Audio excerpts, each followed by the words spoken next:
California, good afternoon, and welcome to another edition of the SoCal Supreme Sports Show. Today we have ourselves quite a show, as we have a lot to get to in the world of Southern California sports, such as the Rams falling to the Chicago Bears. Can the Rams bounce back against the Green Bay Packers before their bye, or will they be entering the bye 1-4? Speaking of entering their byes, the Chargers lose another close one as they fall to the Kansas City Chiefs 17-10. The good news is they can't lose this because they're on a bye. And speaking of not losing, the Padres take down the Atlanta Braves in the wild card round as they get a familiar foe in the Los Angeles Dodgers in all SoCal NLDS. Who will come out on top? Will the Dodgers finally break through, or will the Padres and the hype train that is the Los Angeles Dodgers? Also, the Galaxy, the LA Galaxy, have a chance to clinch the number one seed in the Western Conference, but they need a certain few scenarios to go their way. And we have some dumb-dumb solutions we have to go over, and we have to recap the drubbing that UCLA football got against Oregon. All that more here on the SoCal Supreme Sports Show. This is Teran Rodriguez bringing you another edition of the SoCal Supreme Sports Show here on iSports Radio, your direct feed for all that is sports.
And welcome all to another edition of the SoCal Supreme Sports Show.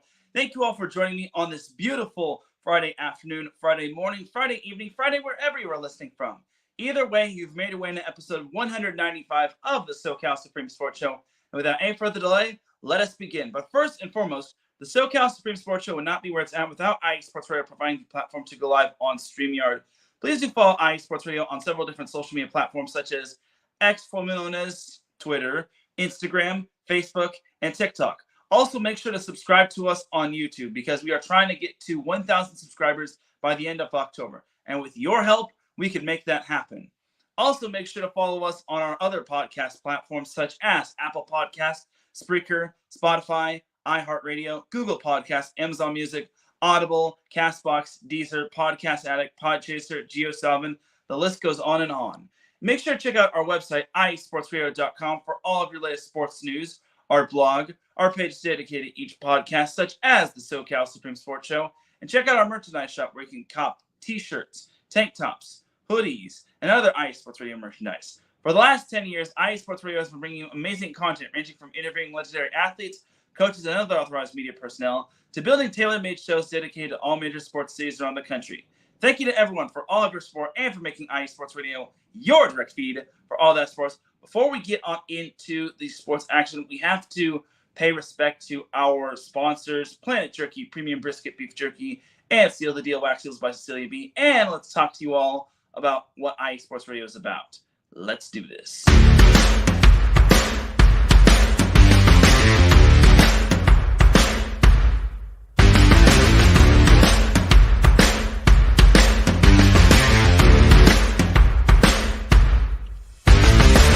IE Sports Radio fans, this show is brought to you by Planet Jerky Premium Brisket Beef Jerky. Planet Jerky is the official jerky of the 2022 California League champion Lake Elsinore Storm, single-A affiliate of the San Diego Padres. This all-brisket jerky has gluten-free options, contains no MSG, no sodium nitrate, is low in sugar, and high in protein. Go to their website at planetjerky.net and follow them on Instagram at Planet Jerky. Planet Jerky, the jerky that's on a whole other planet.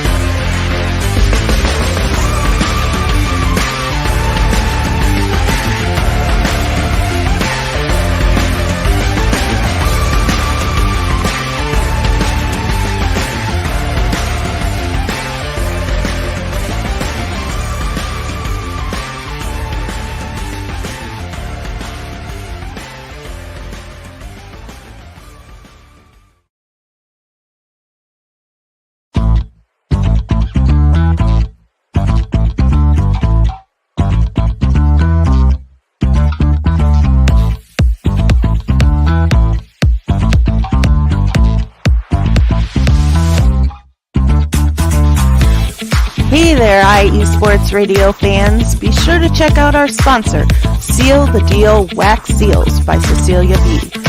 You just finished your very own wedding or baby shower invitations and you're looking for that extra special touch?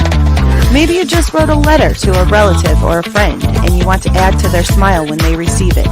Then seal the deal with Cecilia's handmade sealing wax stamps for your invitations, letters, and gifts. You bring the deal, we'll bring the seal. You can find them on Instagram at sealthedeal_wax stamps and on Facebook, Seal the Deal Wax Seals.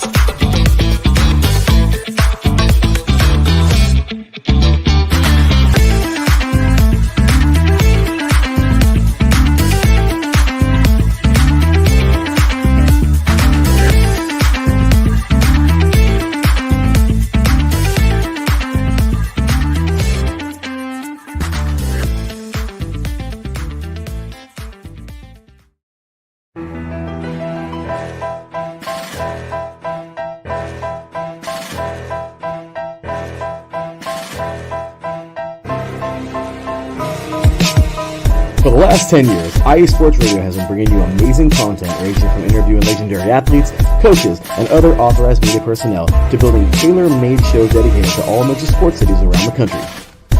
Make sure to follow us at IE Sports Radio on X, Instagram, Facebook, TikTok, and YouTube to keep up with the latest in sports and with all of our shows. Also, make sure to check out our daily updated website at iesportsradio.com. At iesportsradio.com, you can see our daily show schedule and check out all of our show pages with personal bios to learn a little bit more about each of our awesome hosts.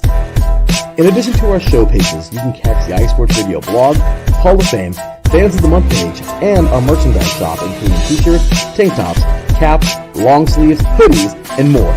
For now over a decade here at IE Sports Radio, we've continued to be by the fans, for the fans, and we thank you all for your support and for making IE Sports Radio your direct feed for all that is sports.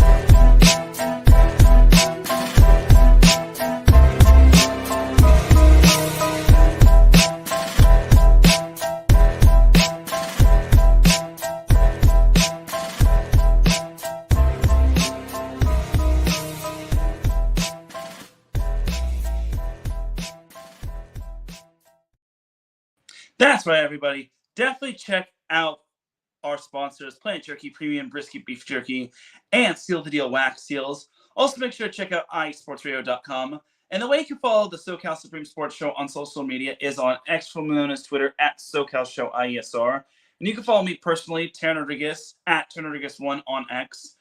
So without any further delay, let us get on into the SoCal sports action. So we got to start off with the Rams, just because Rams and Chargers both played on Sunday. But in terms of chronological order, the Rams come first because they played first. So coming off that big win over the San Francisco 49ers, I would think the Rams would have a pretty decent chance at beating the Chicago Bears on the road, just because Caleb Williams has not looked his greatest this season. And I feel for the guy.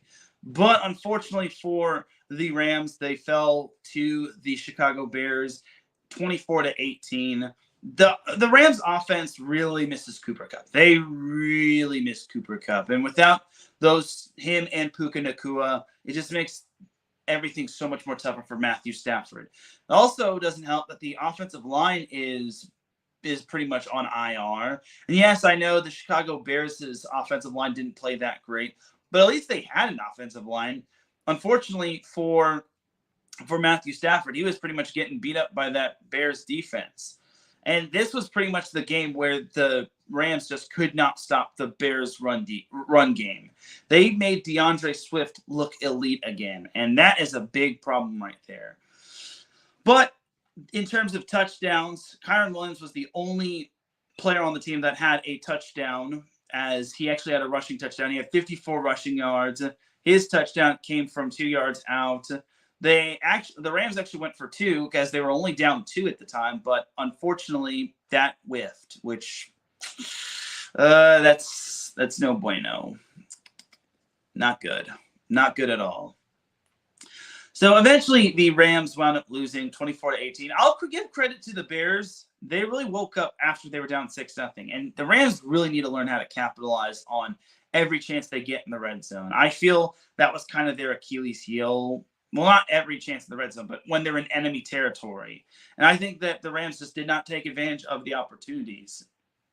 You can't beat a team with just field goals alone, and that's what really frustrates me. So Rams lose that one. I thought this was going to be one where the Rams should win. They kind of made the Bears look a little more, I wouldn't say elite, but they looked more competent offensively. Yeah. And we even got to see Caleb Williams sling the ball a couple times. And he actually looked decent. I wouldn't say he looked great, but he looked decent. He kind of looked more decent than Matthew Stafford, that's for sure. So the Rams lose that one. They had all the opportunities in the world, but unfortunately they just could not get that they could not get that possibility of, taking the lead or breaking the tie. So, well, not breaking the tie, but just pulling away whatsoever. So it's frustrating as a Rams fan. And Ramley, I feel for y'all. I got my Rams jersey on for y'all. I know it's Jared Goff, but he took us to the Super Bowl, which hasn't been a thing which prior to that wasn't a thing since 2000 and since the mid 2000s. So anyway, so the Rams are back in action on Sunday when they head back to SoFi to play the Green Bay Packers. So my big thing is, should we be concerned for the Rams going forward? I mean, if Puka Nacua and Cooper Kupp get back to being healthy, then I don't think we should. I mean, the Rams' bye week is following the Packers game, and then they're back at home against the Raiders. But I don't think we should be too concerned. This is kind of the same Rams team that went 3-6 last season, and then they wound up reeling off 7 of their last 8. Yeah, 7 of the last 8, with that one loss being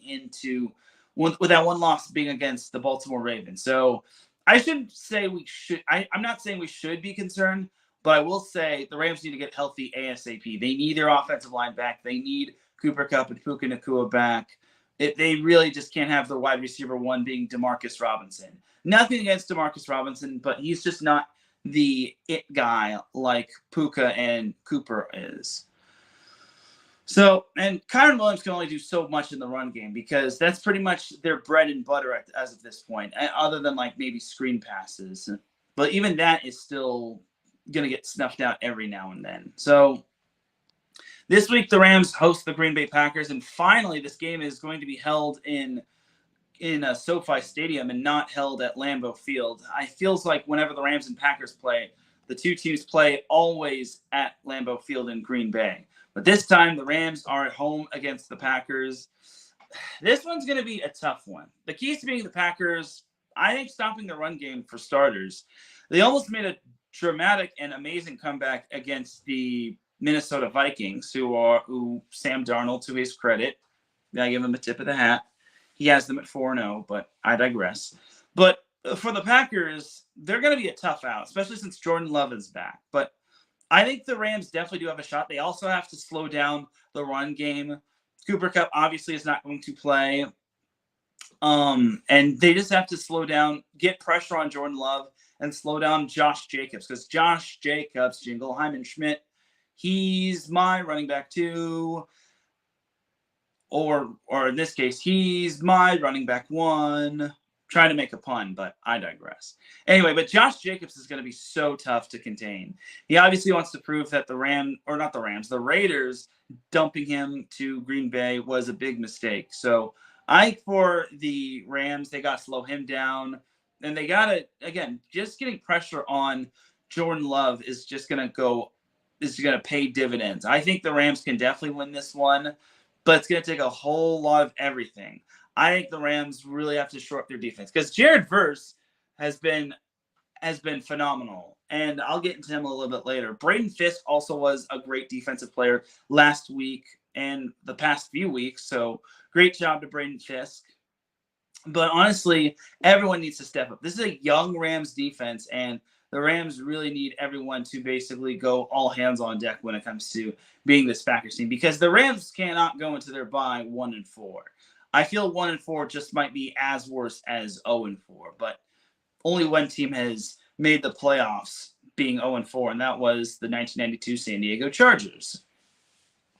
So, and unfortunately for the Rams, I feel they're just not like that team, but maybe I'm wrong.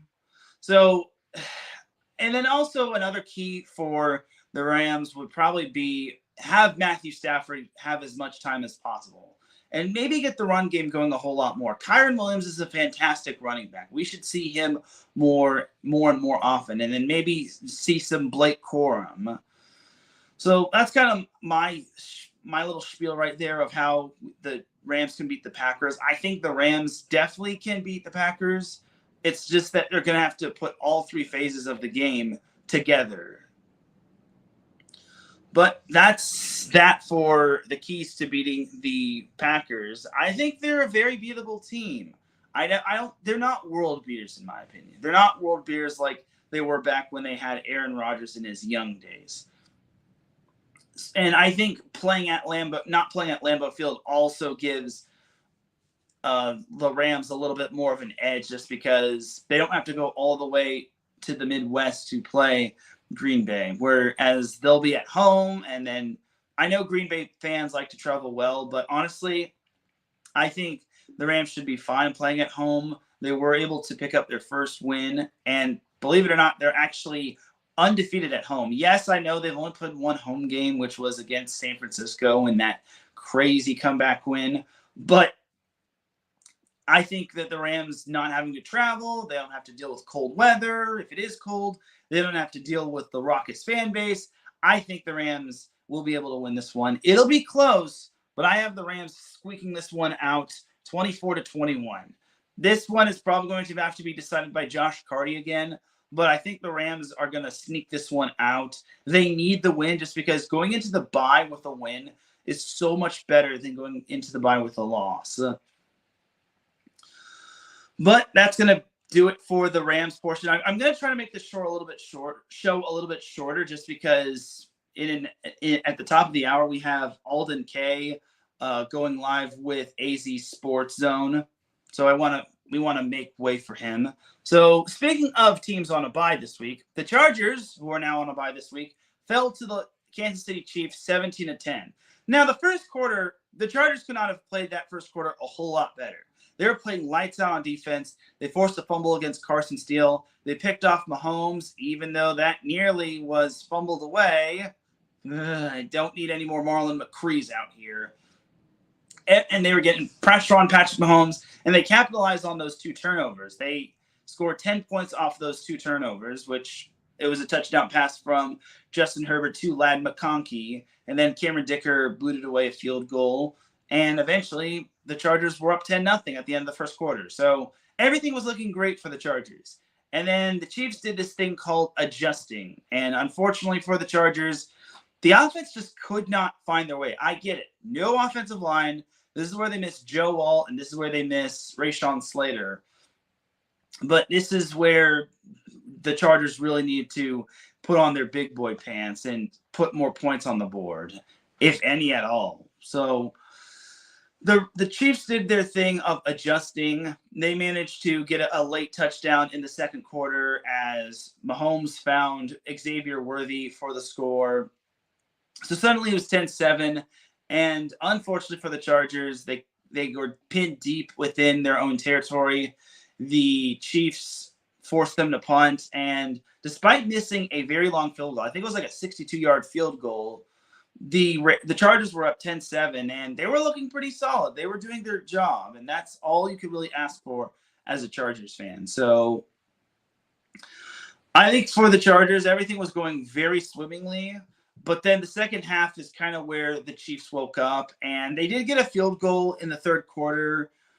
I give a lot of credit to the Chargers defense for holding their own. They held the Chiefs to a field goal, and when you do that, that's so big right there. So it was 10-10 about 2/3 of the way through the third quarter. Eventually that was halfway through the third quarter. Eventually that was the score at the end of the third quarter. The Chargers were actually driving, and everyone's saying that this was a questionable call. So Justin Herbert threw the ball to Joshua Palmer, and he caught it.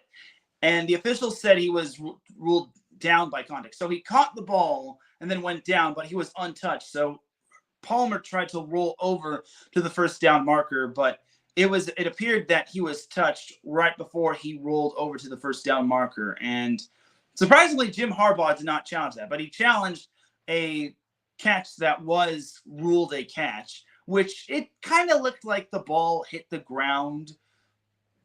But honestly, I'm not going to say that was what lost the Chargers the game, but that did come back to haunt the Chargers just because they were left with one timeout less. So it was 4th and 1 within the Chiefs territory. So it was either go for it on 4th and 1 to try to get a touchdown or kick the field goal. And this was a great decision by Jim Harbaugh. Go for it on 4th down. You beat the Chiefs with touchdowns, not field goals. That's what the 49ers failed to do in the Super Bowl last year. I'm sorry, 49ers fans. But the Chargers went for it on 4th and 1. But I disagree with this play call. I get it. The Chiefs have such a stout defense, and I think Jim Harbaugh was expecting the Chiefs to think that the Chargers would run. But you don't use a drop back on a 4th and 1 at the Chiefs 3. No. It just doesn't work that way. But it is what it is. I think Jim Harbaugh overthought that one. I mean,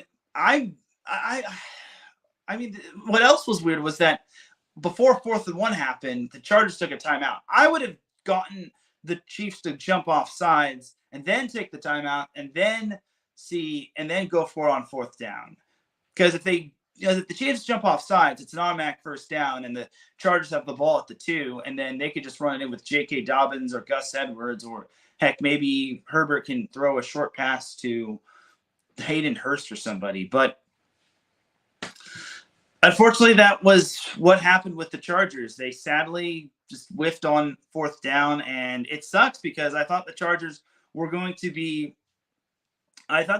have gotten that touchdown. And I said it on the SoCal Supreme Sports Show X account. That drive that the Chargers had, which got them into Chiefs territory, was so big, and they needed to get a touchdown on that. Otherwise, they were probably going to lose, and sure enough, they did.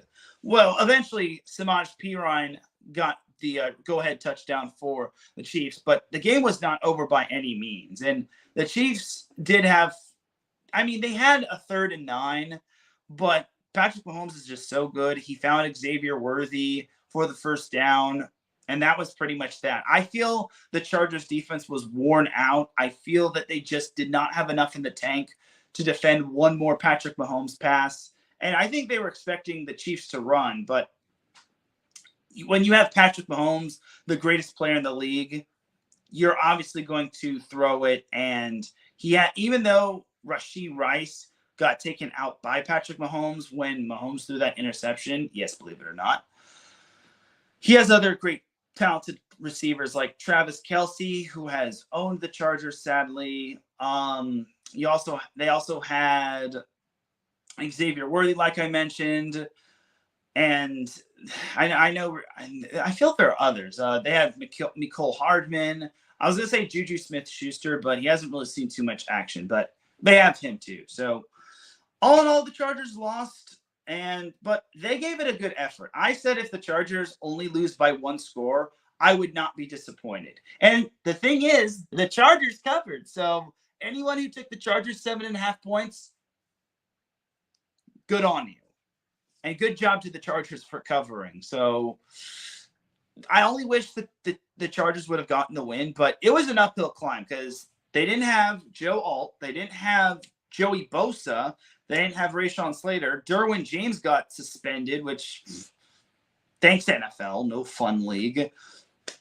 So you're missing a lot of talented players on offense and defense. And remember, Justin Herbert was also not 100% either. So the deck was pretty much stacked against the Chargers. But the fact that they covered and they only played the Chiefs to a one-score loss, that's still pretty good.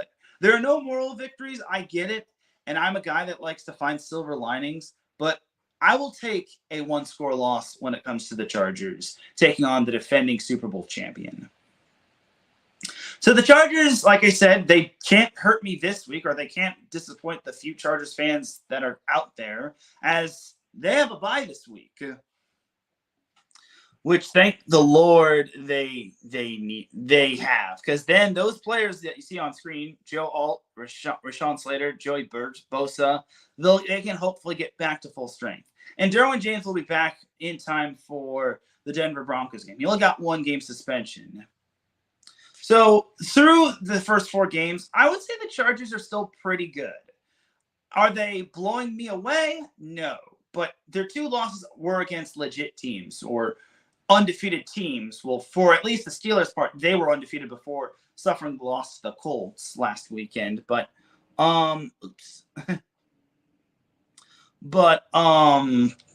yeah. I mean, I wouldn't say the Chargers are disappointing, but it's just that they need to play all 4 freaking quarters, dude. Like, through the first 3 quarters against Steelers and Chiefs, they were tied 10-10. Then the 4th quarter came. And that's what happens when you face really good teams with really stout defenses. Like, the Chargers cannot play, yeah, Raiders! And they can't play the Panthers every single week. It just doesn't work that way. The Chargers have to beat at least 1 ringer, and it has to be either maybe the Steelers, maybe the Ravens, maybe the Chiefs, maybe the Bengals, even though they're off to a sluggish start. They got to beat some sort of ringer if they want to prove themselves in the AFC. Because the AFC, as I've mentioned thousands and thousands and thousands and thousands of times, it just keeps getting better and better by the year. Heck, even the teams that are pathetically bad, or record-wise they're bad, they could probably be contenders. Like, say, for instance, the Jacksonville Jaguars. They're 0-4, but they're probably much better than that 0-4 record indicates. But what do I know? Anyway, so I think all is not lost for the Chargers. They just need to get healthy. They need to get their defense back in shape. They need to get their offensive line back. They need to get everybody back.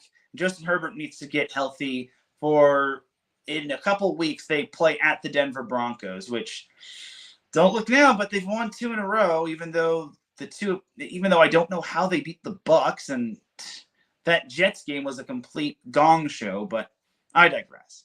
Patty Bax pops into the chat room. She says, looking good, Teran. Thank you, Patty. I greatly appreciate it. And she said she was rooting for the Chargers. I know. The Chargers did everything possible. Justin Herbert tried his darndest to will the Chargers to victory. Everyone and their moms is probably rooting for the Chargers, except for Kansas City and the Chiefs fans. But honestly, we need Justin Herbert at full strength with a better offensive line, well, healthier offensive line, and with Joey Bosa and Derwin James would make such a big difference. Unfortunately, that's not the case, and we will have to wait until, I think, week 13 or 14 for the Chargers to hopefully get a little revenge in Kansas City, against Kansas City, because, yeah, I think the Chargers are right there, but I just feel that they just are missing a few key pieces. So, like I said, next time the Chargers play will be at the Denver Broncos in week 6. And then they've got the Cardinals. So back-to-back road games. Then they've got the Saints. Then they've got the Browns. They're at Cleveland. And they've got the Titans, which God, that team has a lot of problems right now. They've got the Bengals, Ravens, Falcons. They're beatable. Chiefs, they're beatable. Buccaneers, they're definitely beatable. Broncos are unbeatable. Patriots are Patriots are beatable, and then the Raiders are beatable. So the Chargers don't have world beaters on their schedule, except for the Chiefs and the Ravens. They can definitely manage to get some wins here and there, and they can maybe get to 9-8, if not 10-7. Again, playoffs would be a huge step in the right direction for this Chargers team, especially with Jim Harbaugh in his first year as head coach. But one miracle at a time.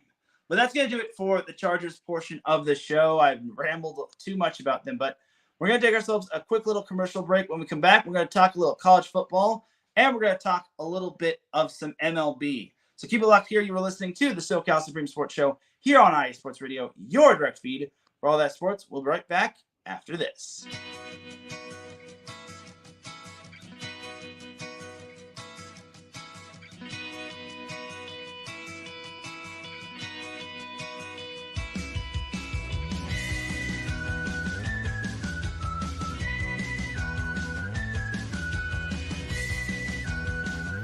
Hey, Cleveland and Columbus sports fans. This is Jen B, host of the Show of the Land on IE Sports Radio, your direct feed for all that is sports.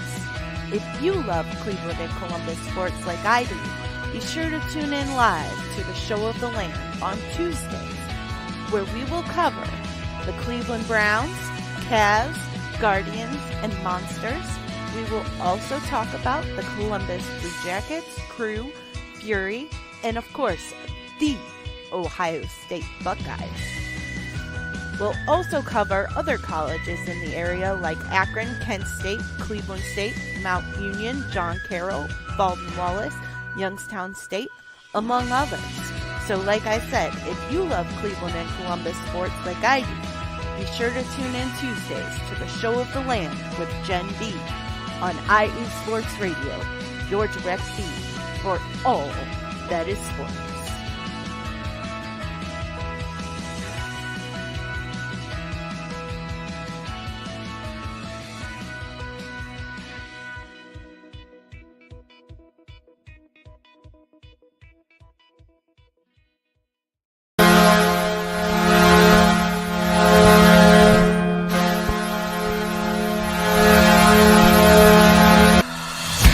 Hockey fans, I'm Adam Kernick. And I'm Zach Puplis. Together, we are the newest version of Hockey Talk on IE Sports Radio, The Neutral Zone. Zone. We love hockey, but we also know it's not everyone's first sport. So we want to make this show as much for new fans as for the diehards. Whether you can name all the Swedes on the '08 Red Wings Stanley Cup team, or if you can't tell if Varlamov is a goalie or the latest trendy vodka, we're here to help. With facts, figures, and outrageous fans, we bring you all the hard-hitting hockey news you can handle, while still keeping it fun and on the rails. Well, mostly. So tune in every week as we go around the hockey world, from college to Canada, the minors and the majors, and everywhere in between. So bring your cellies. And your one-timers. You wicked wristas. And be sure to protect your five-hole.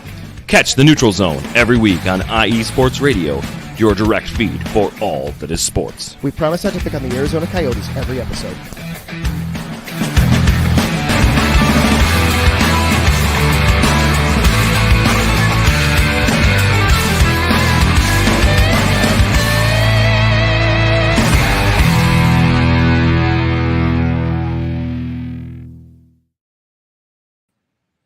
And welcome back to the second half of the SoCal Supreme Sports Show here on IA Sports Radio, your direct feed for all that sports. Definitely check out all of our amazing shows, such as the Show of the Land with Jen B, as well as the Neutral Zone with Adam Karnik and Zach Puplis. I'm not looking forward to the Anaheim Ducks playing this season.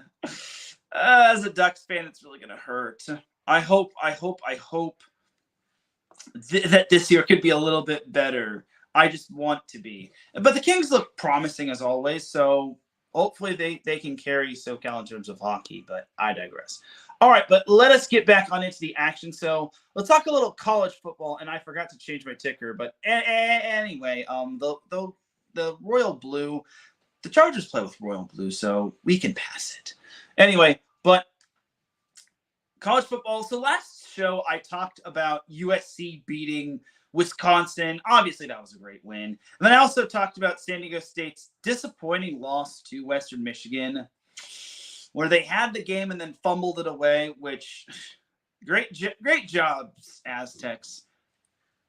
Anyway, so what I didn't talk about was UCLA, and I had the dishonor of watching this game, and oh my God, UCLA looked, I would say they looked bad, but man, it was just bad. It was pretty bad, if you ask me. They looked horrible against Oregon. Oregon, the reason, there is a reason why Oregon is ranked number 8 or was ranked number 8 in the nation, and that was one of the reasons. So anyway, UCLA got blasted by Oregon 34-13. It was ugly, to say the least. And I'm sorry, that was some pretty ugly football, if you ask me. Nothing against Ethan Garbers, but honestly, it was bad, dude. It was very bad. And I hate to blast UCLA for this, because obviously UCLA is in a little bit of a rebuild stage with Deshaun Foster as their head coach, but well, in his first year as head coach. But honestly, it was very shoddy, if you ask me. And this game wasn't even remotely close, as Oregon scored on their first drive, and then UCLA got a field goal, and then Oregon booted away a field goal. So it was 10-3. Unfortunately for UCLA, they didn't get the memo that you have to score touchdowns against the Oregon Ducks in order to win, because Oregon is just playing on a whole other level. And sadly for UCLA, they were not playing on a whole other level. They were nowhere near Oregon's level. So the most they could really muster up in terms of a touchdown came late in the quarter. And this was actually when UCLA was down 28-3. And I'm thinking, 28-3, maybe UCLA can come back. I mean, the Patriots did it against the Falcons, right? Maybe UCLA can do that. What happened was late in the quarter, Brian Addison had a pick 6, and I was thinking, maybe because UCLA got the ball to start the second half, maybe they can start coming back, because that pick 6 really is going to energize that UCLA team. And I think they have a shot, right? No. UCLA I think it was like their first or second drive of the second half, they wound up settling for a field goal. They just could not do anything offensively. I feel bad for Ethan Garbers. He was literally getting beaten up all game, and I feel for the poor guy. The offense couldn't muster up anything. The good thing was that TJ Harden did so good in the run game, and that was something UCLA struggled with the first few games. I mean, granted, he had 53 rushing yards, but they were still pretty good. He had 13 carries as well. And at least he didn't lead the team in receiving yards like he did last week? No, it was against Indiana. I'm sorry. It was against Indiana, or was it LSU? Either way, he didn't lead the team in receiving yards. That was Gilmer who led the team in receiving yards, Quasi Gilmer. So, and also UCLA had a bunch of players out for that game. So can't really blame UCLA for trying, but they needed touchdowns in the worst way to beat this Oregon team. And like I said, this schedule just gets really tough, as this week they're at number 7 Penn State, which that's Fox's game of the day right there. So yikes. I don't know, and it's a morning game, so hopefully for UCLA's sake, they're able to play. They're playing in Happy Valley. The good thing is that they're playing Penn State, which is kind of the definition of mid. And I actually did see a video about Penn State football and how they continue to pretty much trot out the same team over and over and over again. And they just can't beat the big boy teams like Michigan or Ohio State on a consistent basis. And the Big Ten just got tougher. So now, does that mean UCLA is going to win? No, it's not going to guarantee anything. But I will say, Penn State, if UCLA plays their cards right, they might have a shot against Penn State. But Penn State, there's a reason why they're number 7 in the nation. They haven't really lost to anyone out at all, and they just beat Illinois, even though that might have been the ugliest win ever. That's how UCLA is going to need to win. They're going to need to win ugly against a stout and talented defense that is Penn State. But for UCLA, it's going to be pretty tough to take down that Penn State team. On the road, mind you. Now, if this was at the Rose Bowl, maybe, just maybe, UCLA might have a shot. But they can't play Hawaii every single week. So, in addition to UCLA playing number 7 Penn State, USC is back in action when they play Minnesota, coming off of that amazing, okay, maybe amazing isn't impressive come from behind victory, even though you really did need a 21-point swing in order to come back against a Wisconsin team not ranked. And then San Diego State is back in action when they host Hawaii. Cal Poly is back in action against Idaho State. And then San Diego, which lost to Drake last weekend, they're back in action against Idaho State. So a lot of teams are back at home, except for those gutty little Bruins. I feel bad for them, except not really. All right, but yeah, you already heard if you didn't hear my recap of UCLA, or not UCLA, USC, Wisconsin, and San Diego State, Western Michigan, go back to the previous episode. But my predictions for each game in terms of like the Division I level, I have USC beating Minnesota 35-17. I think USC, believe it or not, they actually have the number 1 passing rating in the Big Ten. And that says a lot because there are some pretty darn good defenses and pretty darn good offenses in that conference. And USC leading the conference in passing yards per game and passing rating, I think. Passing rating per game is a big deal. So good on UCLA, good on Miller Moss. I hope that he has another big boy game. Please, offensive line, please protect Miller Moss at all costs. And for the love of God, USC, please don't look ahead to next week. Next week, USC will have College Game Day going to them when they play Penn State. But for the love of all that is holy, get through Minnesota.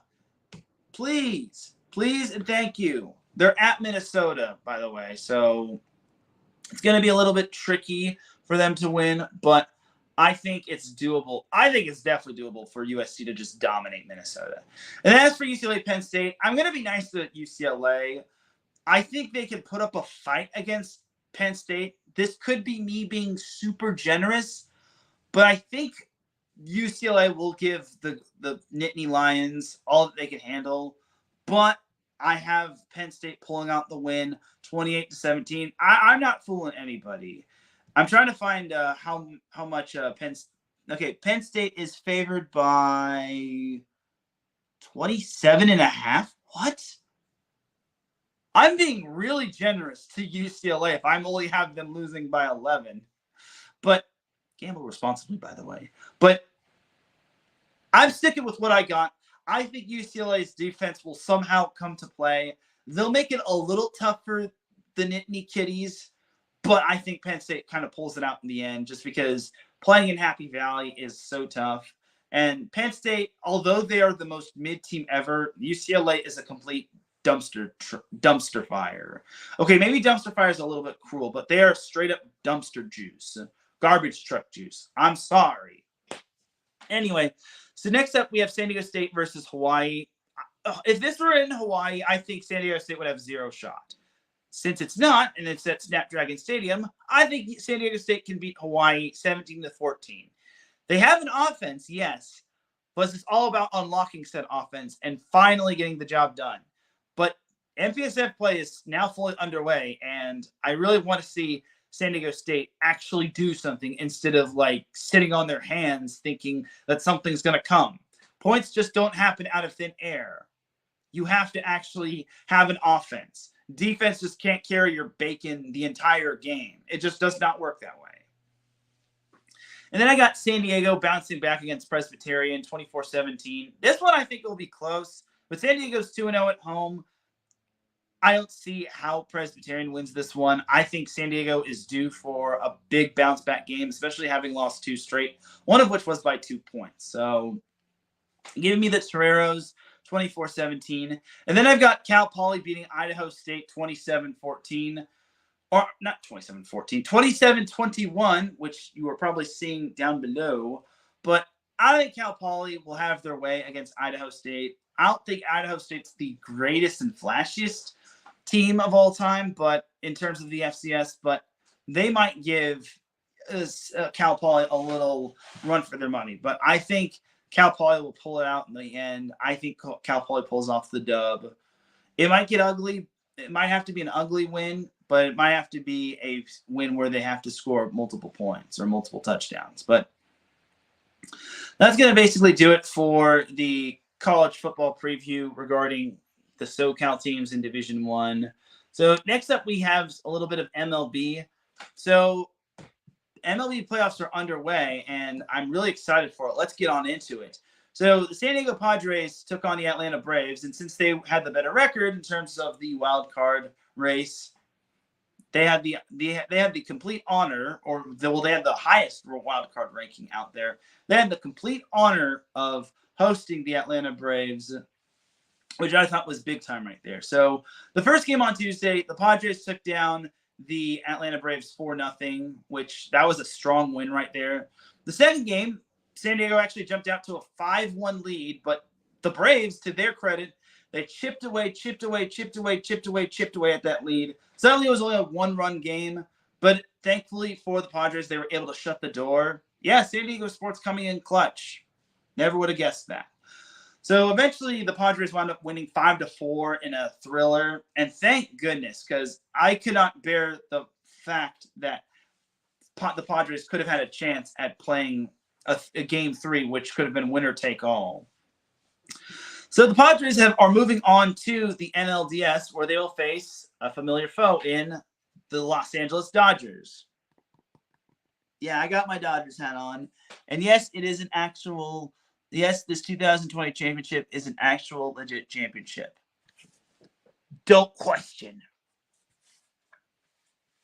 Anyway, so Padres Dodgers starts this Saturday, and this one's going to be a barn burner. So 2 seasons ago, the Dodgers wound up losing to the Padres. They wound up getting swept by the Padres, which was downright embarrassing.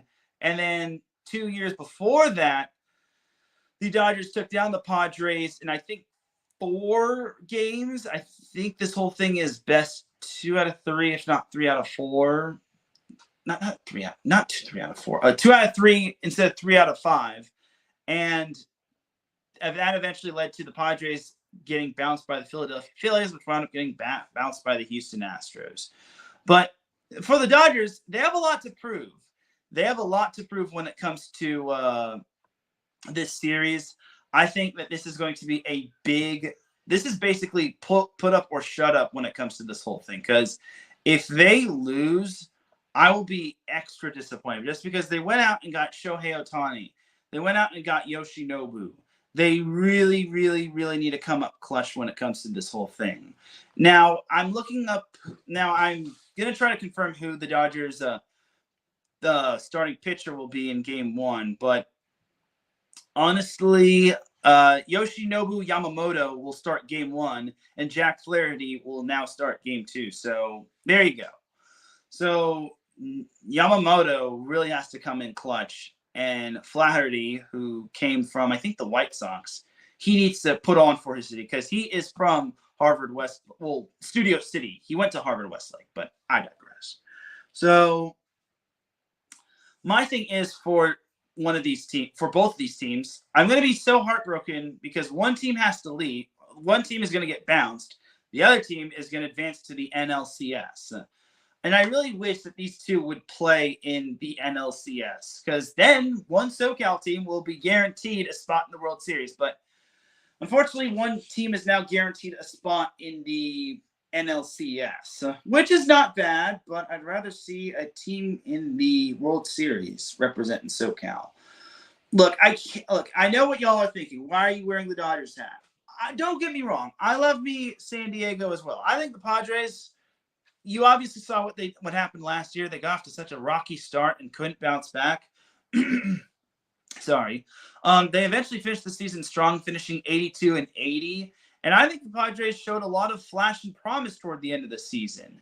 And then this year was just such a big turnaround for them. And the fact that they were able to come up big in games and make it to the NL wild card and eventually make it back to the NLDS, it really has me wanting to salute the Padres for everything that they've done.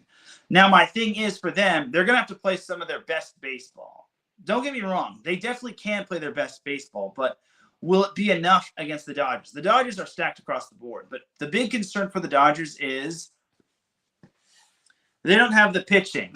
Their pitchers are either on IR, their season's pretty much over, or they're just probably getting back from IR. So the Dodgers pitching is going to have to be lights out if they want to take down the Padres. If they think they're going to be waltzing on into the Chavez Ravine or Petco Park, and they're going to be getting a free win, they have another thing coming. This has been the past 2 seasons for the freaking Dodgers in terms of not winning, of not advancing out of the divisional round, which really frustrates me. But let's hope that third time is the charm in terms of facing a National League West opponent, because if they don't, I'm going to be disappointed.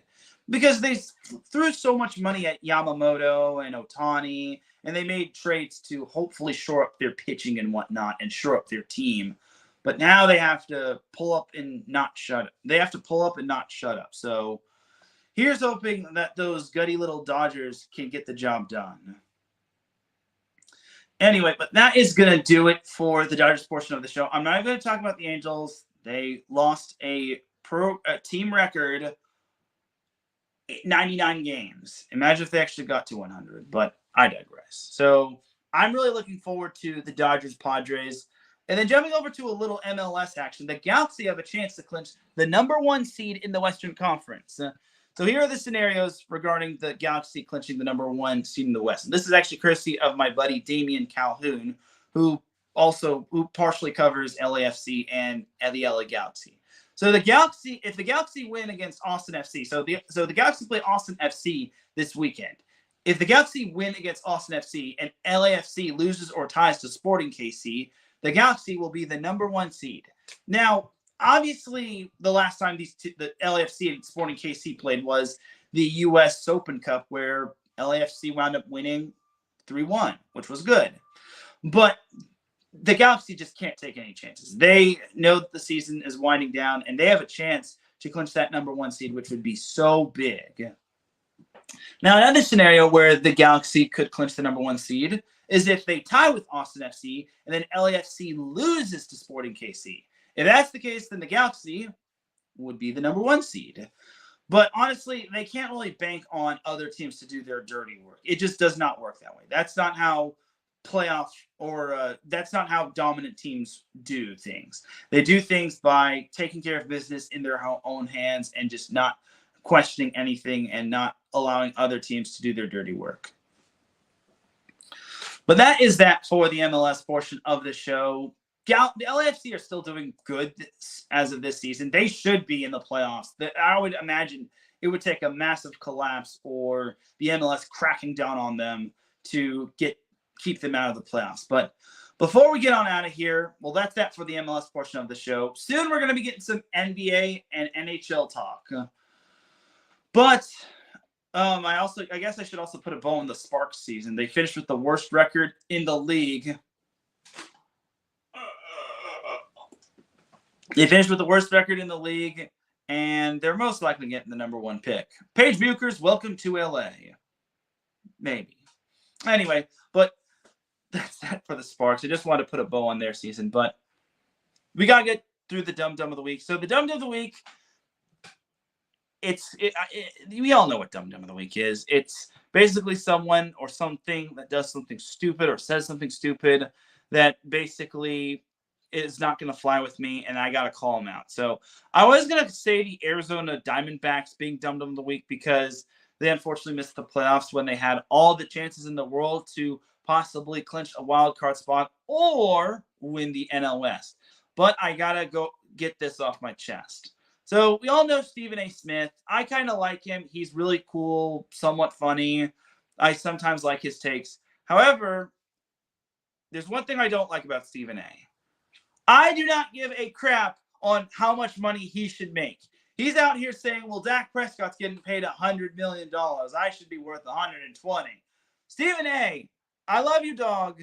You're probably not going to watch this, but no one cares on how much Stephen A. Smith wants to get paid.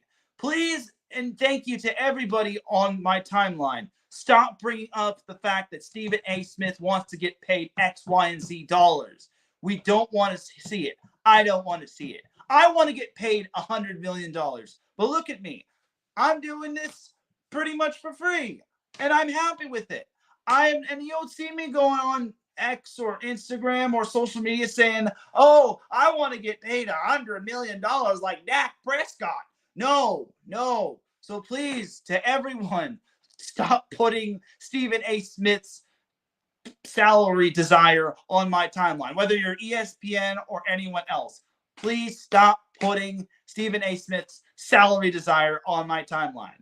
I will not stand for it. It makes me sick to my stomach. It's like, does dude realize that there are worse people off than him? There are people that probably should get more money than he does, but you don't see them posting about how or asking about how and why they're not getting paid 6 figures or 9 figures and whatnot. So please, if I see one person putting a Stephen A. Smith salary desire on my timeline, you will get called out and you will be dumb of the week, and I will hold nothing back on you. So please, everyone, I don't care for how much Stephen A. Smith wants to get paid, and I don't think anyone else does either. Stop putting on people's timelines. Unless you're ESPN or anything of that sort, then that's kind of an exception. But please, just no more bringing up Stephen A. Unless you want to clown him, but still. All right, but that is going to do it for this week's Dumb of the Week. And ladies and gentlemen, that's going to do it for this week's episode of the SoCal Supreme Sports Show. We got a clear way for Alden K as AZ Sports Zone is going to be on in approximately 3 minutes. But until then, have yourself a great rest of the week. Enjoy the weekend. Enjoy the SoCal sports action.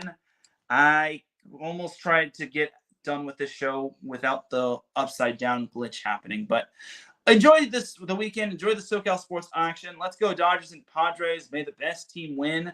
And I will see you all on Monday for Set Point. Have a great rest of the weekend. And remember, SoCal is for SoCal. Peace.